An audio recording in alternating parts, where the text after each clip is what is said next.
ازيك يا دكتوره زهره؟ ايه الاخبار؟ بص يا دكتوره، انا هتكلم بالراحه. تمام؟ دلوقتي يا دكتوره النتيجه بانت وانت مش شايلاني ماده حقوق الانسان. انا الوحيد اللي في الدفعه كلها اللي شايل ماده حقوق الانسان.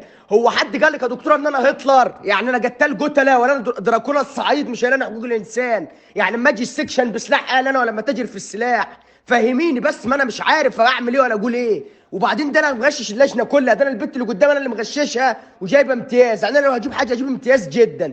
مدياني ضعيف جدا اللي هو انا كاتب بالعبره يا دكتوره. انا مش فاهم اسقط ليه، يعني يوم ما اسقط في حقوق الانسان. وحد قالك ان انا واكل ورث اخواتي يا دكتوره؟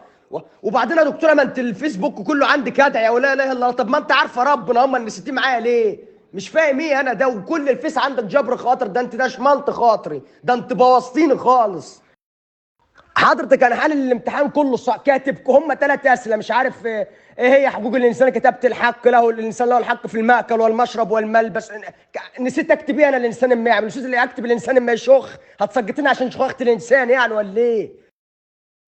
وسالت على التظلم والسمر كورس لقيتهم ب 4300 جنيه. ليه يعني وانا شايل ماده عيار 21 وانا شايل ماده حاططها في البورصه انت يعني ولا ايه؟ ما يا دكتوره ده انت مواد تجيب ايه بتاعي؟ بعد اذنك يا دكتوره، هو ايه علاقه ان انا بكلمك وبقول لك شايل ماده بانك تقول له روح قصتها؟ هو انا شايل ضيف فريزر يا دكتوره؟ هو انا بكلم معرض اجهزه منزليه ولا انا؟ وانا بقول لك اجهز نفسي؟ انا بقول لك شايل الماده تقول لي قصتها وانا شايل ماده برو ماكس. اقسط ايه بس يا دكتوره؟ ما يعني، يا سبحانك يا رب. ايوه حضرتك هتعمل ايه بعنواني؟ يعني مش فاهم. هتبعتي لي الماده فوردر؟ عايزه تسقطيني؟ ما انت سقطتيني. ده انت خليتي تجيبي ايه بتاع 1.2 من 10. دي السيجاره الفرط اغلى مني. ما مش محصل ورقه بفره حتى يا دكتوره.